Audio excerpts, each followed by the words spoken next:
चलिए स्टूडेंट्स, आज हम करेंगे क्लास 10th मैथ्स की एक्सरसाइज 6.2 का क्वेश्चन नंबर 9th। ये क्वेश्चन हमने लिया है चैप्टर ट्राइंगल से। बहुत ही इंपॉर्टेंट क्वेश्चन है, कई बारी बोर्ड एग्जामिनेशन में आया हुआ क्वेश्चन है, तो ऐसे क्वेश्चन का प्रैक्टिस तो आपको 100% होना ही होना चाहिए। ठीक है, वैसे भी ये बुक का क्वेश्चन है, तो ऐसे क्वेश्चंस जो हैं वो बेसिक्स वालों के लिए भी एंड स्टैंडर्ड वालों के लिए, दोनों के लिए बहुत इंपॉर्टेंट है। ठीक है, तो चलिए पहले क्वेश्चन को अच्छी तरीके से समझ लेते हैं।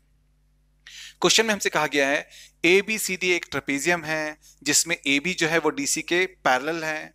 ठीक है, एंड जो डायगोनल्स हैं वो एक दूसरे को पॉइंट ओ पर इंटरसेक्ट करते हैं। हमने शो करना है A O upon B O equals to C O upon D O होगा। तो देखिए, क्वेश्चन में हमसे कहा गया है कि एबीसीडी एक ट्रेपेजियम है, तो हम सबसे पहले यहां पर ट्रेपेजियम एबीसीडी को बनाएंगे। ठीक है, तो ये बना लिया हमने ट्रेपेजियम एबीसीडी।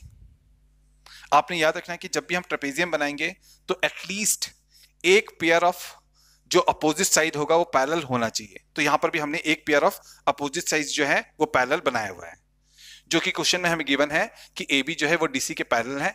तो यहां पर हम लिखेंगे ए बी, यहां पर लिखेंगे सी डी। तो हमारा जो ए बी साइड है वो डीसी साइड के पैरेलल हो जाएगा ना। तो अकॉर्डिंग टू क्वेश्चन हमारा जो ए बी है वो डीसी के पैरेलल है, तो यहां पर हमने इसको बना लिया। अब हम दोनों डायगोनल्स को बनाएंगे। पहले हमने बनाया डायगोनल AC, फिर हमने बनाया डायगोनल BD, जो कि एक दूसरे को O पॉइंट पर इंटरसेक्ट करते हैं। ऐसा क्वेश्चन में हमसे कहा गया है ना। अब देखिए स्टूडेंट्स, ये लाइन इसके पैरेलल है। ठीक है, एंड यहां पर एक जेट तैयार हो रहा है। जब भी इस प्रकार से हमारे पास में पैरेलल लाइंस हो और इस प्रकार से हमारे पास में जेट बन रहा हो, तो जो ये वाला एंगल होता है वो इस वाले एंगल के इक्वल होता है। ठीक है, इस बात को आपने अच्छी तरीके से याद रखना है। ये ऑल्टरनेट इंटीरियर एंगल्स होते हैं और ये आपस में इक्वल होते हैं जब भी लाइंस पैरेलल होती हैं। ठीक है, सेम इसी प्रकार से ये वाला जो एंगल है ये इस वाले एंगल के इक्वल होगा। ये भी ऑल्टरनेट इंटीरियर एंगल्स हैं और यहां पर लाइंस पैरेलल हैं, तो ये भी आपस में इक्वल होंगे। तो चलिए इन बातों को यहां पर लिख लेते हैं। लिखते हैं इन ट्रेपेजियम ABCD, जिसमें कि AB जो है वो पैरेलल टू DC है, जो कि क्वेश्चन में हमें गिवन है ना। इसलिए हमारा जो एंगल है BAO, जो ये वाला एंगल है BAO, ये एंगल DCO इस वाले एंगल के बराबर होगा। ये वाला एंगल इस वाले एंगल के बराबर होगा। तो हमारा एंगल BAO जो है वो एंगल DCO के इक्वल होगा।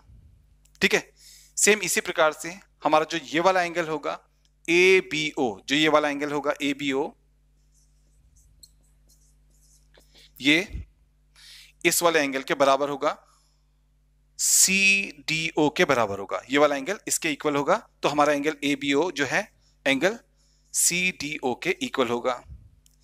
ये वाला एंगल इसके इक्वल और ये वाला एंगल इसके इक्वल इसलिए है क्योंकि ये ऑल्टरनेट इंटीरियर एंगल्स हैं। ये ऑल्टरनेट इंटीरियर एंगल्स हैं, एंड जब लाइंस पैरेलल होती है तो ऑल्टरनेट इंटीरियर एंगल्स जो होते हैं वो आपस में इक्वल होते हैं ना, इसलिए ये दोनों, ये इसके इक्वल होगा, ये इसके इक्वल होगा। अब देखिए स्टूडेंट्स, हमारे इन दो ट्राइंगल्स में ये वाला एंगल इसके इक्वल है, ये वाला एंगल इसके इक्वल है। ठीक है, आपने याद रखना है कि हमारे इन दो ट्राइंगल्स में ये वाला एंगल इसके इक्वल है, ये वाला एंगल इसके इक्वल है, इसलिए ये दोनों ही ट्राइंगल्स जो हैं वो आपस में सिमिलर होंगे।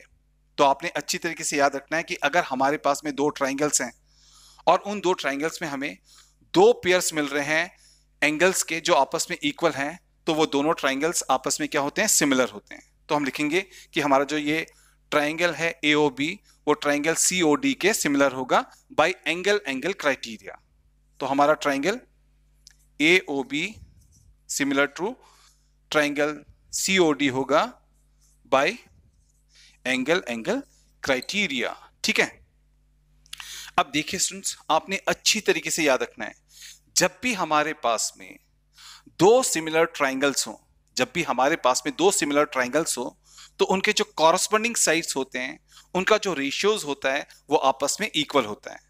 तो चलिए अब हम इन दोनों ट्राइंगल्स में कॉरस्पॉन्डिंग साइड्स को ढूंढते हैं एंड उनके जो रेशियोज होंगे उनको हम इक्वल लिखेंगे। ठीक है, अब देखिए, इस वाले ट्राइंगल में ये वाला एंगल एंड इस वाले ट्राइंगल में ये वाला एंगल, ये दोनों एंगल्स आपस में इक्वल हैं। इस एंगल के अपोजिट ये वाला साइड है बीओ, इस वाले एंगल के अपोजिट ये वाला साइड है डीओ। ठीक है, तो ये एक दूसरे के कॉरस्पॉन्डिंग साइड्स होंगे। तो चलिए अब हम इन दोनों कॉरस्पॉन्डिंग साइड्स का रेशियो यहां पर लिखते हैं। ठीक है, तो एक कॉरस्पॉन्डिंग साइड है बीओ, दूसरा है डीओ। इनको हमने अपॉन में लिख लिया, तो यहां पर ये दोनों कॉरस्पॉन्डिंग साइड्स रेशियो में हमने लिख लिया। ठीक है, अब चलिए ढूंढते हैं दूसरा पेयर ऑफ कॉरस्पॉन्डिंग साइड्स। ठीक है, अब देखिए ये वाला जो एंगल है वो इस वाले एंगल के इक्वल है। ठीक है, ये वाला एंगल इस वाले एंगल के इक्वल है। ठीक है, इस एंगल के अपोजिट ये वाला साइड है, इस एंगल के अपोजिट ये वाला साइड है, इसलिए ये वाला साइड जो है इस वाले साइड के कॉरस्पॉन्डिंग होगा। ठीक है, तो यहां पर भी हमें ये वाला साइड इस वाले साइड के कॉरस्पॉन्डिंग मिल गया, तो इनको भी यहां पर हम रेशियो में लिख लेते हैं। तो हमारे पास में एओ साइड जो है उसके कॉरस्पॉन्डिंग है सीओ साइड, तो दोनों कॉरस्पॉन्डिंग साइड्स को यहां पर हमने अपॉन में लिख लिया, तो इनको यहां पर हमने रेशियो में लिख लिया।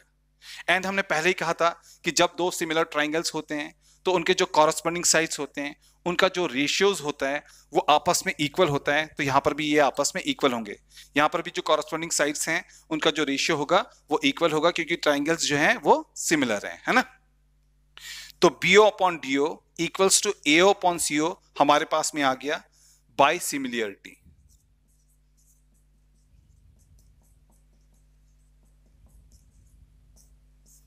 ये दोनों ही ट्राइंगल्स आपस में सिमिलर हैं, इसलिए इनके जो कॉरस्पॉन्डिंग साइड्स हैं उनका रेशियो आपस में इक्वल आ गया बाय सिमिलरिटी। ठीक है, अब हमने करना क्या है, अब हमने करना यह है कि हम बीओ को तो क्रॉस में नीचे लेकर के जाएंगे एंड सीओ को हम क्रॉस में ऊपर लेकर के आएंगे। ऐसा हम कर सकते हैं। ठीक है, तो अभी क्या होगा, बीओ नीचे चले जाएगा यहां पर, तो एओ के नीचे आएगा बीओ एंड जो सीओ है वो क्रॉस में ऊपर आ जाएगा, तो डीओ के ऊपर आ जाएगा सीओ।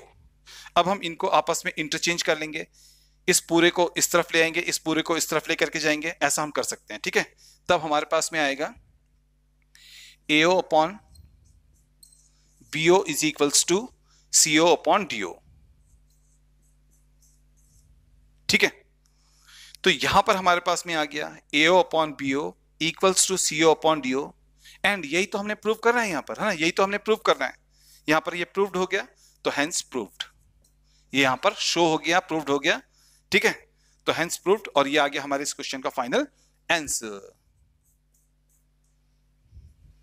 आई होप स्टूडेंट्स आपको ये क्वेश्चन बहुत ही अच्छी तरीके से समझ में आ गया होगा। अगर आपको ये क्वेश्चन बहुत ही अच्छी तरीके से समझ में आ गया तो प्लीज आप इस वीडियो को लाइक कीजिए, शेयर कीजिए, हमारे चैनल को सब्सक्राइब कीजिए। हम इसी प्रकार से आपके बुक में जितने भी इंपॉर्टेंट क्वेश्चंस हैं जो कि बोर्ड एग्जामिनेशन में आ सकते हैं उनके सॉल्यूशन जल्दी से जल्दी बना करके आपके पास में भेजेंगे। इसके बाद में हम बोर्ड एग्जामिनेशन में आए हुए जो इंपॉर्टेंट क्वेश्चंस हैं जो कि बोर्ड एग्जामिनेशन में वापस से आ सकते हैं उनके भी सॉल्यूशन बना करके जल्दी से जल्दी आपके पास में भेजेंगे। तो मिलते हैं नेक्स्ट वीडियो में। ठीक है।